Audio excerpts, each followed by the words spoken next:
Welcome to Rewatch or Return, the podcast where we put movies through the ultimate test across 10 universal categories to decide, does it call for a definite rewatch, a definite trip to the return bin, or does our subjectivity cause it to fall somewhere in between? This week, we're going to look at Red Eye from 2005, a movie that is now 20 years old, which is mind-blowing to me. But we have hit October, and I guess I thought we'll get into the suspenseful films and things of that nature, and hit Red Eye. So with that being said, let's just jump right into Fast Forward Facts. Buckle up and stow your tray tables, because Red Eye isn't just another flight movie.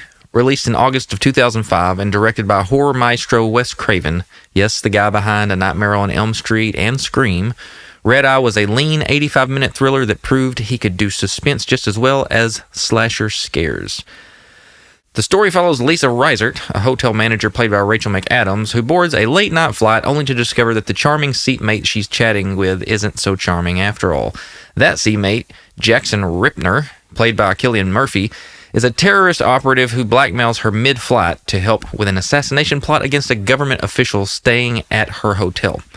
What starts as a casual meet-cute in an airport quickly escalates into a claustrophobic cat-and-mouse game at 30,000 feet. Behind the scenes, Red Eye was a departure for Craven. After years of meta-horror and supernatural slashers, he wanted to try something more grounded, a thriller with Hitchcockian tension.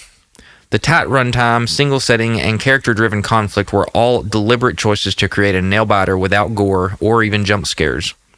Rachel McAdams had just rocketed to fame from Mean Girls and The Notebook, and Red Eye gave her a chance to show off action chops and grit.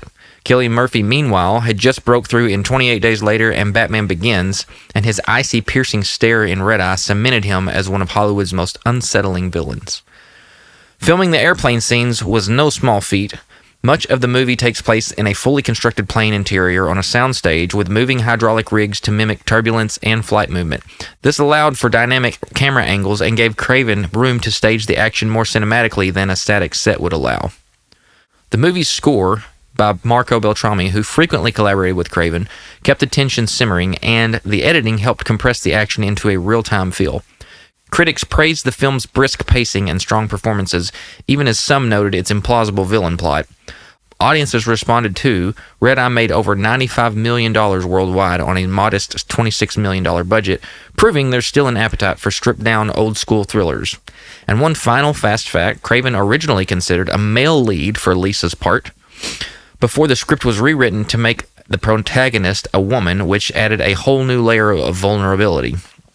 So whether you're on your first watch or your 50th, Red Eye still delivers a smooth takeoff and a white-knuckle landing, all in under an hour and a half. All right, now let's move right on to what the critics said. This is where we look at the the first top 10 critics on Rotten Tomatoes. First of all, we've got a tomato meter of 80% from the critics, and we've got a popcorn meter from the audience of 64%. Critics liked this one a little bit better than the audience did. Starting off with Chris Stuckman, who says, I just think he's from chrisstuckman.com. He's got a YouTube channel as well. He says, I just think this is a really fun thriller. Nigel Floyd from Time Out says, the psychological mind games are played to the hilt. The pressurized cabin air increases the edge of the seat tension, and the 85-minute flight time is gratifyingly short. Then Empire Magazine says, not the most sophisticated psychological thriller, yet slick, fun, deftly handled by Craven and his leads. Sarah Michelle Fetters, I keep wanting to say Sarah Michelle Gellar when I see that, from MovieFreak.com, says, sure, it isn't the most original cookie in the jar, but that doesn't make it any less tasty. This slick B-movie thrill ride breaking out is one of the summer's most white-knuckling surprises. All right, Scott Tobias from the AV Club says, if constructing a thriller could be likened to building a house, then Wes Craven's Red Eye is a perfect piece of architecture. It's clean-lined and soundly structured without a foot of wasted space or any materials left unused. Andrew Saris from The Observer, I'm not claiming masterpiece stature for Red Eye, just a solid professionalism in the acting, writing, and direction that seems inextricably related to the modesty of its intentions. David Denby, The New Yorker, says, The movie turns into a complicated duel that depends on precise observation of physical detail and moment-by-moment continuity, so closely calibrated that it's impossible to find a wasted shot or an exaggerated emotion. Paul Arndt from BBC, or Arndt maybe, I'm not sure, BBC.com, a classy thriller that scoots along at breakneck speed. Sydney Morning Herald, this is no person, this is the Herald there, says, rare these days is the thriller that takes its time, allowing us to get comfortable with the characters before starting the chase or inducing the shocks. And then Richard Roper from Ebert and Roper says, for Wes Craven, who I like a lot as a slasher director, he really goes into a different direction with this. All right. That is what the critics said. Now let's move into a quick first time or 50th, where we just kind of mention whether this was the first time or a nostalgic return and how that might have influenced our viewing. I have not seen this movie a ton. I've seen this movie maybe a handful of times over the years. I would say I'd be lucky to say I've seen it 5 times, but I know that I enjoyed it when I watched it, and it's kind of always been a movie where if I had a chance to see it, or if it got brought up, or if I thought about it, it was something that I thought about fondly. So I have fond memories of it going into it. I'll say that. But it's definitely not a film that I have seen a bunch over the years, or that's been one I'm kind of in my repertoire of films that I love to sit down and watch. It's just kind of one that's been there that I knew, hey, I've seen that, and I kind of enjoyed it, but never really gave it much thought going past that until now. So yeah, maybe 3rd, 4th, 5th time I've seen this film. I could be wrong about that, but that's how it feels, at least in my memory. Moving on to be continued. Would a sequel work for this film? And if there's a sequel, should there have been? No. I wouldn't say there should be a sequel. Kind of like I mentioned with Broken Arrow. I mean, I could see like some other completely separate plot with completely separate actors involving a red-eye flight that's some sort of thriller nature, being a Red Eye 2, but I don't see why this would need a sequel in any way whatsoever. There's not one, to my knowledge, and I would say that there shouldn't be. Short, sweet, and to the point. We are done with To Be Continued and moving right along. Before we jump into the final segment, today's episode is brought to you by PrepStartsNow.com, your go-to spot for emergency and outdoor preparedness. If you're anything like me, you'd rather be prepared and not need it than need the essentials and not have them. From 72-hour emergency essentials to camping gear, car emergency essentials, multi-tools, first aid, and even home gardening supplies as you start growing some of your own food, they've got you covered for all of it. And the best part is, as a listener, you can use the promo code REWATCH to get a 15% site-wide discount, and you'll also be helping out the show as they give us a small reward for your business in the process. Head to PrepStartsNow.com/discount/rewatch. That's PrepStartsNow.com/discount/rewatch, or simply enter the code REWATCH at checkout and get prepared today. All right, before we move into our main segment, the final verdict, let's do a real quick recap on this one. Oddly, I say this every time. It feels like there's not a lot to talk about, so it should be a short recap, but I don't know. We'll see how this goes. So anyway, the movie starts out, and you have Rachel McAdams, who works for a hotel. She is taking a trip. I don't even remember why exactly, to be honest with you.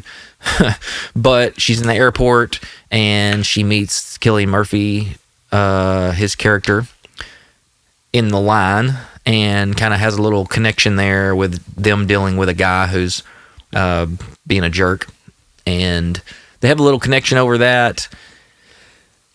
Ultimately, they end up sitting down and having a drink while they're waiting on flights, and talk a little bit more. You know, it seems like, hey, they're chatting up and getting to know each other and enjoying each other's company and all that.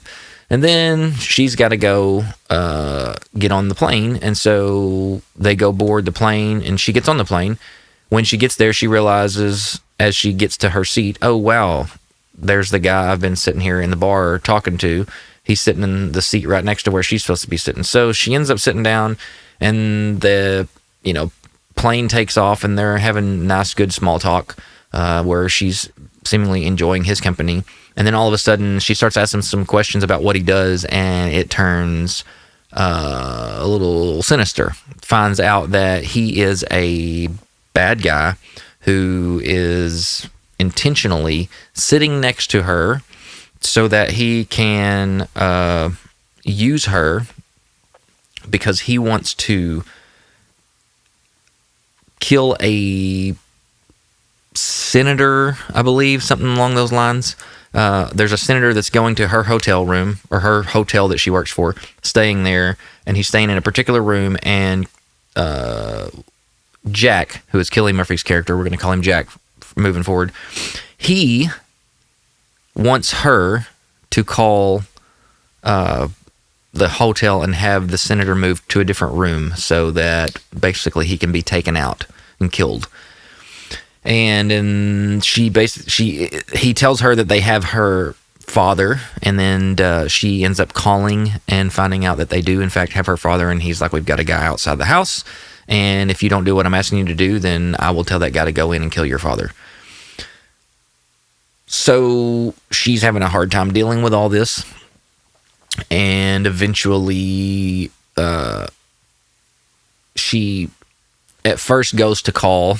There's an interesting little part, which I think is neat in the writing there. She goes to call the hotel, and the phone is away from Jack, towards the wall of the plane. And she goes to make the call, and she's talking with the girl, and she's like, hey, I'm going to need you to move the senator over to another room. And the phone cuts out and goes dead or loses signal, whatever. And so she thinks she's going to fake it and continue talking and try to like basically make him think that she did what he wanted her to do without actually doing it. But then he looks over and sees that everybody else's that was on the phone, that their phone went out as well. So then he realizes what's going on, and he takes the phone, and he's like, nice try, and he hangs it up. He ends up headbutting her and knocking her out at some point, which I'm not really sure what the point and purpose of that is, other than to show like I'm truly serious. She tries to, she gives this lady a book at the beginning of the movie. So that lady comes back up to talk to her about the book while he's helping this other woman put her bag up. And so Lisa tries to write, a message basically saying like the situation in a book and give it to this lady, which ultimately doesn't go her way. She tries to go to the bathroom and write a note on the window, which ultimately he ends up, shoving his way in the bathroom and kind of roughing her up a bit and wiping the message off. So everything that she's trying to do on the plane to tell somebody what's going on, she can't do. So ultimately what she ends up having to do while on the plane is decide that she's going to have to make the call and tell them to save her dad from being killed. She's going to have to do whatever they say to do with moving the senator. So the senator, she calls and tells the girl that works for her at the hotel, you're going to have to move him to this particular room that Jack tells her to use. And she tells them why, and she gives them authorization. And so they go in and check the room out, and there's a boat way off in the distance, and so they want that checked out as well. So there's another boat, like a Coast Guard or something, that goes out and checks that particular fishing boat to make sure that there's not some sniper or something on that boat. Ultimately, they decide that the room is clear, the boat is okay, and so they bring them into that room, and everything seems to be going the way that Jack wants it going. Ultimately, when they're getting ready to land the plane, because he's like, hey, I just want to make sure that, like, I'll call the guy off from your dad. I want to make sure that I get landed and I get away or whatever, that everything's fine, and then I'll call it off. Well, she has, as she was walking by this girl in the aisle of the plane, the girl or one of the boys, I think maybe one of the teenage boys was drawing or something. She ends up, at some point, she steals that guy's pencil or pen, whatever. She sticks it down in her sock, I believe. So there, right before they get off the plane, she bends over and pretends her head's hurting. She grabs the pencil, and she ends up stabbing Jack right in the trachea. Gives him an old pin tracheotomy there. as she's getting off the plane. So he's, holding that and dealing with that. She gets away from him. She ends up running off the plane, getting off the plane while he's chasing her. All the people getting up and slowing him down. So she gets away. Lisa does. She gets out into the airport. She's running all over the place, trying to escape. Eventually she gets, I'm not sure whose cell phone she ends up getting, but she ends up going out and stealing somebody's car. And she uses a cell phone. She calls the hotel and she's like, hey, you've got to get them out of that hotel room immediately. And so come to find out, the boat that was out in the water, there was nothing on the boat. And when they were checked by the Coast Guard or whoever, found out that there was nothing wrong. There was nothing on the boat that was of concern, which was true because the guys had a case way down at the bottom of the ocean, and they fished it out of the bottom of the sea there, brought it back up, and it had a kind of RPG, the anti-tank or whatever you want to call it, weapon to shoot at the hotel and blow that particular room up. They wanted to kill this guy's whole family. So she's like, you got to get him out of there. You got to get him out of there. You got to get him out of there now. And so the girl runs upstairs real fast and she's like, you got to get out of here. You got to get out of here. And everybody gets out of the room real quick. And the missile gets there. They fire it from the boat. The missile gets to that room, which is a, window facing, ocean facing room. And it blows up the room, but everybody pretty well gets out in time. And if anything, they get a little debris on them or whatever. But everybody's safe and everything's fine, and that whole family is saved. Then she realizes, oh, I need to call my dad and tell him what's going on too. So she's saved she's headed to her dad's house. She has saved the guy, the politician, the senator, whatever. And she tries to call her dad, but the phone dies. And so she's like, oh no. So then she drives to her dad's neighborhood and she doesn't see anybody in the car that's parked across the street from her dad. But she looks over and there's a guy standing out front who she assumes is this, guy that would be the one to kill her dad. And he's standing in front of the front doors. So she just floors it in this vehicle and takes off through the front yard and hits that guy and knocks him through the front door and knocks him out and kills him. So then she goes inside, she finds her dad, and she's, making sure everything's okay and what's going on, all this and that. But then Jack shows up and chases her through the house. It's very reminiscent of the, Sydney getting chased through the house kind of thing, hiding behind doors and listening and being quiet and all that. It's very Wes Craven, very, it feels a whole lot like shot and feel of the way that some of those Scream scenes are. And eventually, Jack knocks out her dad. Her dad can't help. She's running from Jack. He's got the thing in his throat. He's trying to talk like this, but he's, breathing. You can hear him breathing and all this. Ultimately, he knocks her down the stairs. She falls down the stairs. She sees the gun that the other guy had. She grabs that gun.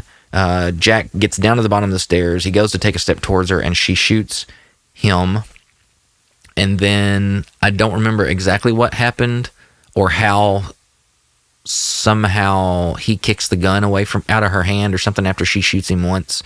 But then her dad picks up the gun and says, hey, and then he turns, gets his attention, and he shoots Jack a few more times in the chest.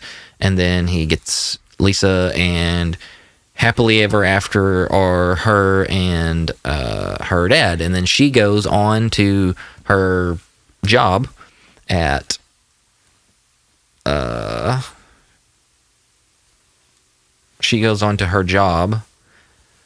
the hotel, and there's she thanks the senator thanks her. She's glad everybody's okay. There's some crappy hotel guests that are a little bit snooty and snobby, and she kind of puts them in their place, and basically tells the girl she did a good job, and then that's essentially how the film ends. Everybody that was supposed to make it made it, and the people that were the bad people ended up getting stopped and killed. Now, I have some thoughts, but I don't want to go into them right now. That would be the end of our recap. Let's now go into the final verdict and talk about all this stuff. This is where we put the film to the test across 10 categories, scored on a scale from 1 to 5. 1 is poor, 2 is weak, 3 is fair, 4 is good, 5 is excellent. And the verdict scale looks like this. Anything from 40 to 50 is certified rewatchable. Anything from 30 to 40 is a leans rewatch, but possibly debatable. Anything from 20 to 30 is return worthy, but unless you're feeling nostalgic. And then anything from 10 to 20 is an absolute return it and maybe rewind it out of pity. So let's jump into story and plot. Is the narrative compelling and coherent? Does it still hold up on a rewatch? So here's my thought. The story and plot. There's a lot of really good story stuff in here as far as, well, there's a lot of really good moments written into this. Well thought moments that I like. It's like, no, that's a good detail. That's a good detail. That's a good detail. That's interesting. But I'm like on two different sides of things here, because on one hand, I'm like, hey, good, solid story. What was going on makes sense. I can make sense of all of it. That someone would plan all this out and all that. Then on the other hand, I'm like, okay, I found myself wondering, how in the world would you make sure you get a seat next to somebody on a plane? But then I thought, well, if you've got all these connections and whatever, you can probably somehow finagle things or do something somewhere. I just kind of had to accept that somehow they could fiddle with things and had some sort of connection or ability to do that and get her and him a seat together on the plane. But I also started to find myself going, what would be the purpose of doing all this on a plane? Why would you not just kidnap her? I mean, I get it. The story is the story. I'm not complaining about the story. Like, as it's written, it's fine. I accept it. But why would you go, all right, I'm going to put myself in a position where I'm trying to get this person to make a phone call for me.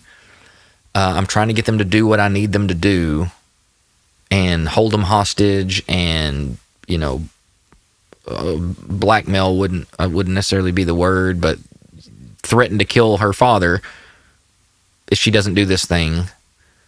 Why would you go, all right, the best way to do that is get on an airplane in the 30,000 feet up in the air with all these other people and an air marshal and all this? Why would you, and possibly the phone's not working properly and actually not being able to get through to the hotel to do the thing that I need to do to actually get the people who are supposed to be the ones to assassinate this guy? There's a lot of that doesn't make sense. So I've got, on one hand, I'm like, hey, if you accept the story, then it makes sense. If you accept that they did what they did, okay, then, but it, like, as it is, it's fine as a story and the plot and all that. But on the other hand, I'm like, why would you not, like, it doesn't make sense. So to bring the plane, it's like, just add the plane to the story for the sake of suspense. I'm not really sure what the plane has to do with anything, or why you wouldn't just kidnap her, hold her somewhere until she does what you want her to do. There would be nobody around.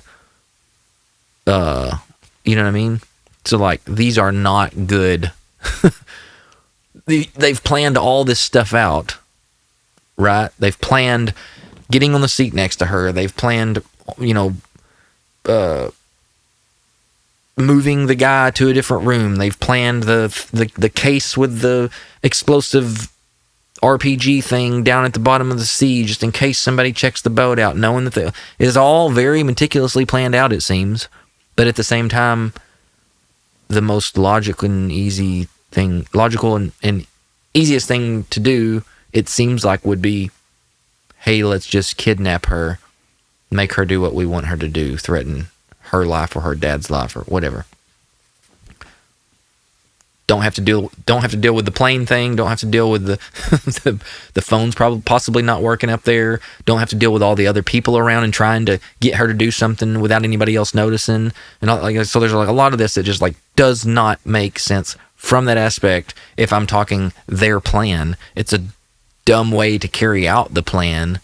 But then, like, the plan that they made, it's like your plan was stupid,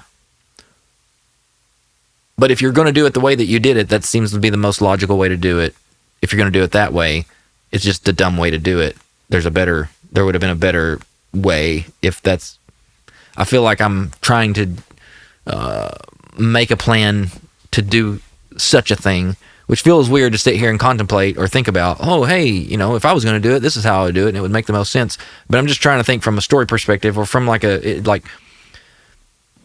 this is where this falls apart for me and doesn't make a lot of sense. So I'm saying all that to say, from a story and plot perspective, I'm going to give it a 3.5 out of 5.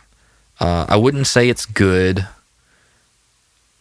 but as it is and as it sits as a story, if I just accept what they're doing, I'm not going to say it's good because I just told you I think it's dumb that they wouldn't have gone another way with it. But since they went the way they went with it, I'm not going to say that it's just at a 3 for being fair. If you're going to go with it, you made a good movie out of what they decided to do, is what I'm saying.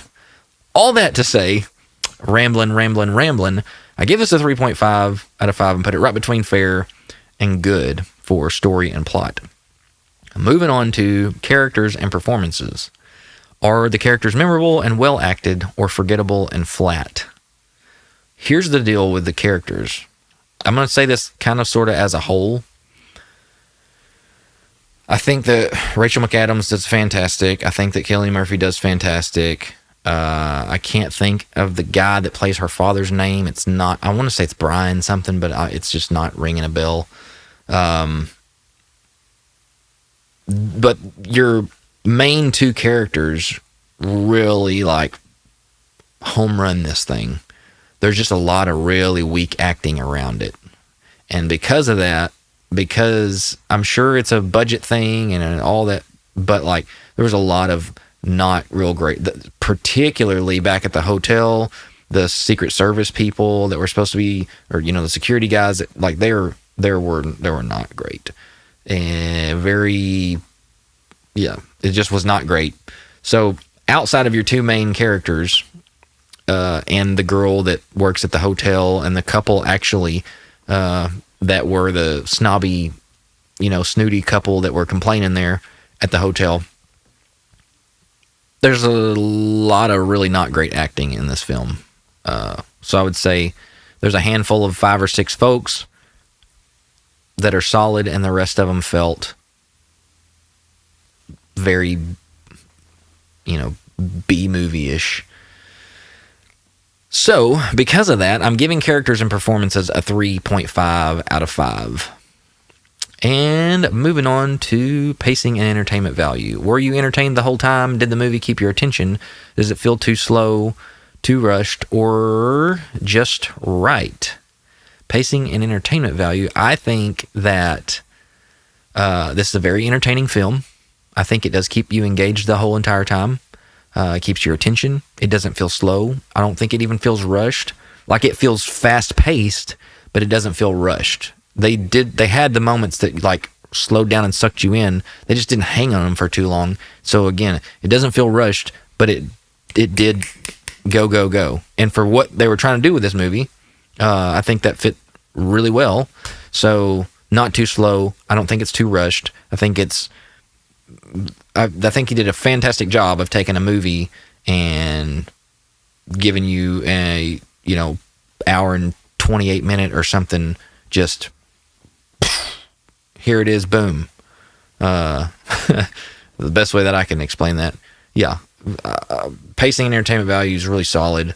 I'm going to give that a 4 out of 5. Dialogue and quotability would be next. Are there iconic or memorable lines? Do you still quote it? Does the dialogue feel natural or cringy? Dialogue and quotability.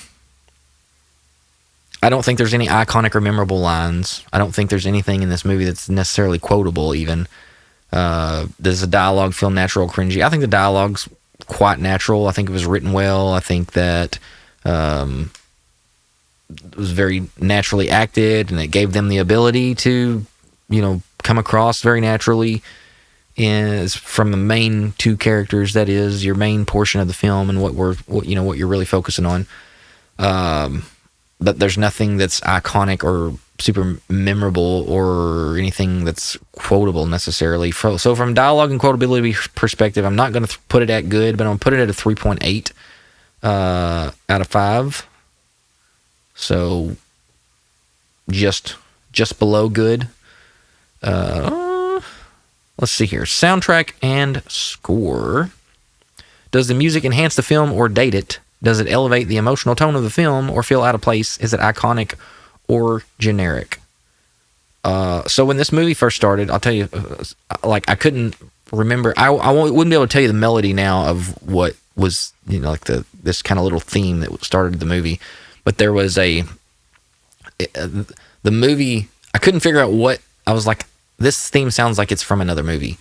And I kept thinking, and it hit me. It's not a copycat of the theme that I'm fixing to tell you, but it was like very reminiscent of that, I suppose. But if you ever watch Fletch with Chevy Chase, there's a theme that goes and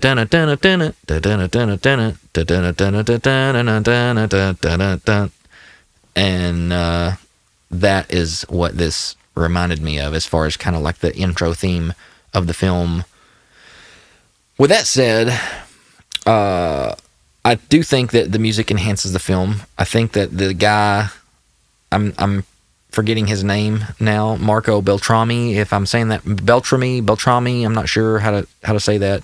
The soundtrack or the score of this film, if you will, was very reminiscent to me. I didn't know this was Wes Craven until I went into this film. Knowing it was Wes Craven going into it, then this time around, I was like, oh wow, like this is very Scream-esque in some of these quick musical bits, not necessarily long hanging themes, but these quick little bursts of things were very reminiscent of what I'm used to, hearing in the Scream films. But they do it. I mean, that was done really well in Scream. It's done really well in this film. I think the music enhances the film. I don't think it dates it at all. It does elevate the emotional tone of the film. It does not feel out of place. I'm not saying it's iconic, but it's definitely not generic. I think that it just, like, there's the score at times really kicks this film up a notch. And so I give this a 4 out of 5 for soundtrack and score. Moving on to cinematography and visual style. Is it visually engaging or stylish, regardless of effects budget or genre? Do the camera work and effects still impress, or do they look dated and clunky? All right, so I have like good and bad for this category, because this category encompasses not just the way this was shot, cinematography and style and all that, but also effects. There's like, I'm struggling here with this particular one, because I think it was shot really well. I really, really like some of the camera work. I think there's some really good use of panning up and into things. Kind of like there's some moments where they choose to pan into something that makes you they don't just quickly turn to a shot or whatever. They'll cut to the beginning of the pan, but you don't know what they're about to pan to. And so there's a little bit of like what am I fixing to see, or what's fixing to come out of this, or where's this pan headed? There's a lot of really great, which is very Wes Craven-esque. That's a common thing with him, from my experience watching his films, that he likes to use that sort of surprise pan, I guess, if you will, to get you worked up about like, where's this going to end? What's going to end? What am I going to end up seeing by the time this stops? So there's some really good camera work in this film, and it's very, like I said, it's very Wes Craven in its style, which I can appreciate. The problem is the effects are not great, and I'm not saying that like the practicality of putting a plane on a on set with hydraulics and building a thing where they can actually move it around like they're on a real plane. It can feel that way, and they can create turbulence, and that is all captured in camera. That's fine and great. That part of it is solid. While that is, yes, an effects thing, I'm going to lean more into like the VFX stuff here, and say that the most of the movie was totally fine until it got to the part where they shot the RPG at the hotel, and then even the explosion in the hotel and all that. It got very kind of like, I don't know how to explain it, made for TV kind of television show. Not a lot of time to work on it kind of vibes. So the VFX in that portion of the film are not real great and are very, very lacking. Because of that, I'm not going to give this a 4 where I wanted to. I'm going to give it a 3.8 out of 5 for cinematography and visual style, and it's just because of the not great VFX stuff there at the end, which is fine. Maybe they didn't want to give too much, any more time or money to that particular short-lived part of the film. However, I do know that in 2005, or maybe if this was shot in 04 and released in 05, I know at that time they had better capability. They could make things look better, and that was really lacking. So, cinematography and visual style, 3.8 out of 5. Now, originality and creativity. Does the film feel fresh and inspired, or like something you've seen 100 times? Was the film groundbreaking or formulaic? Does it bring something unique? I think that the idea of I'm not, in a way, this felt fresh, particularly when it came out. Fresh and inspired when it came out. I would say maybe now not so much, but no, at the time it definitely did. I can remember when it came out. It didn't feel like something I've seen 100 times. I feel like we've seen a lot of movies since then in the last 20 years take on this sort of premise in a way, but I think like I said earlier, trying to do something different, the idea of doing what they did on a plane in real life, of someone choosing to try to do that on a plane, is dumb. But for the film, for making a movie, for making him, like, hey, I'm watching the movie and I have no choice but to accept that that's where they are on the plane and this is what's going on and this is the story. And so now I'm invested, and so now I'm invested in what's happening, and what's happening is affecting the way I feel and affecting my emotions and whatever as I watch it. So that said, I do think there was some originality to it, but I don't think it was groundbreaking. I don't think that it was super duper unique. I think that for originality and creativity, it just kind of sits somewhere in the middle, where it didn't push anything forward, but it's not like it was like some rehash of anything necessarily. So I'm just going to put it right in the middle at a 3 out of 5 for originality and creativity. Now let's go on to theme and message. Is there a deeper takeaway, and does it explore ideas that resonate today? I suppose I got to thinking about this, like, some movies just don't have a real like takeaway theme or message. And I got to thinking about, like, does this really have anything that you could take away that, like, I'm not saying that even like when I do this category or this category being in here is not even something where it's like, is the movie trying to say something, but it's more of a, can you take something away from this? And so I got to thinking, what could that be, if anything? And then it hit me, this says a lot to not giving up, not giving in, and trying to find your way out of a situation, continuing to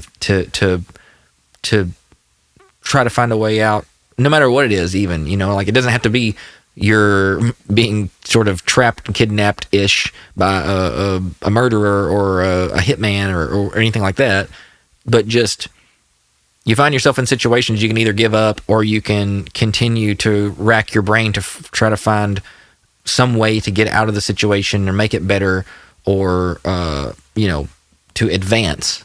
And a lot of that is simply being resilient, choosing to be resilient, choosing to keep on. And that's definitely what your main character in this film did.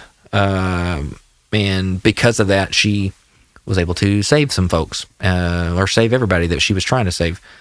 So I'm totally fine putting this at a 3 out of 5 from theme and message, even though this is not really a theme and message type of film. I'd say that's a good takeaway from it. So for theme and message, I'm going to give it a 3 out of 5. Moving on to cringe factor. Are there any jokes, effects, or moments that haven't aged well or were always bad?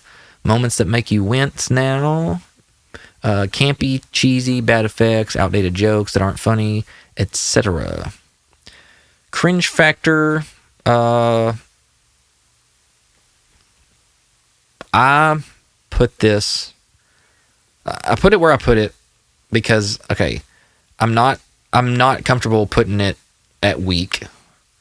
I'm comfortable putting it down at a 2 or a 2 anything. But I will say that to me there is some cringe about this, because I'm thinking the whole time, why would you do any of this on a plane? Like, there's some cringe to the idea of them doing what they did in the movie, like the characters in the movie or the bad people. There's a lot of cringe to like choosing to put yourself on a plane and then trust, now that you're on a plane, you're going to get all this stuff to work out the way that you want it to work out. So that and some bad effects there at the end, and some sort of cheesy acting by some folks, has me putting this at a 3.5 out of 5 on the cringe factor. I definitely can't get it up to good. I'm trying to be nice and put it above fair. So we're just going to go 3.5 out of 5 on the cringe factor. Moving on to nostalgia and rewatchability. Does it hold up to your memory of it? Does it still matter today? Is it timeless, or has it aged poorly? Does a rewatch ruin the magic? And would you honestly watch it again? I don't have a lot of memories of it. Like I said, I only saw this a couple of times. I remember it being an enjoyable, kind of suspenseful film. That it still was when I watched it this time around. Does it still matter today? It's a film that's still an enjoyable watch, right? To that extent, it matters. I don't think it matters in the large scope of like affecting filmmaking or having a huge effect on others, but it might to some people. I don't think that that it matters in the way that this means, I guess is what I'm saying. I don't think it's necessarily even a timeless film, but I don't think it's aged poorly at all. Does a rewatch ruin the magic?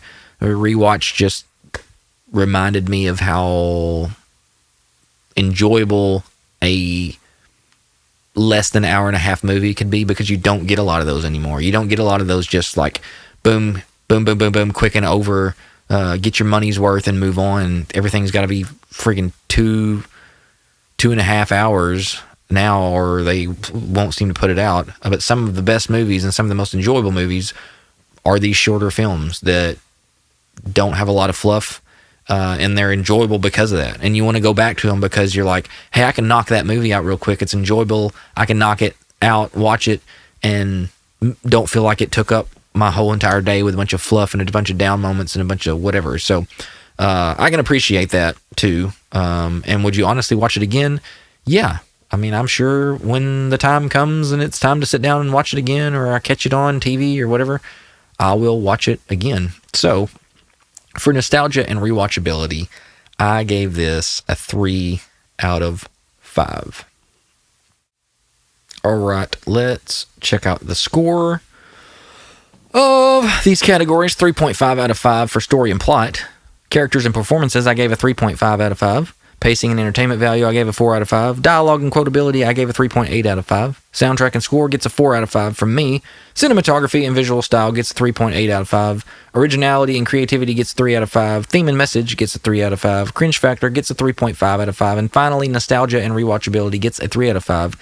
Giving this a score of 35.1 out of 50. So, Wes Craven's Red Eye, from my subjective opinion, doesn't have to be yours, falls right smack dab in the middle of Lean's Rewatch, but debatable. And that's what makes this fun. We can debate it, right? It's not set in stone. My feelings don't have to be your feelings. My thoughts don't have to be your thoughts. And I want to make that clear.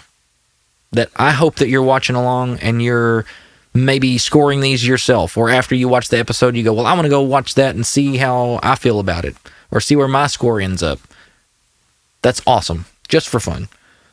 Because people make silly comments sometimes, which I don't understand.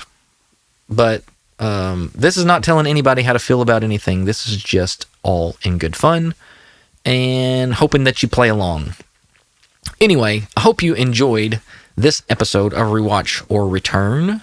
If you would like to, it'd be very helpful if you followed or subscribed or liked or do all the things that help the algorithms and push this along to other people, or share it with people that you might think are interested.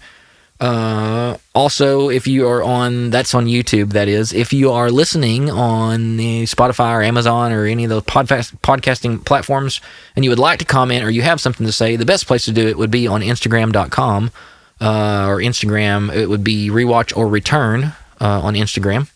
And I'll generally post at least a post about this episode so that you could comment in that section if you want to have a conversation there. But I love to talk movies. If you would like to talk movies in the comments section, that would be awesome. I'd love to hear your thoughts, and I'd love to hear what you think about this particular film. With all that down, we are going to call it quits, and I will see you next week.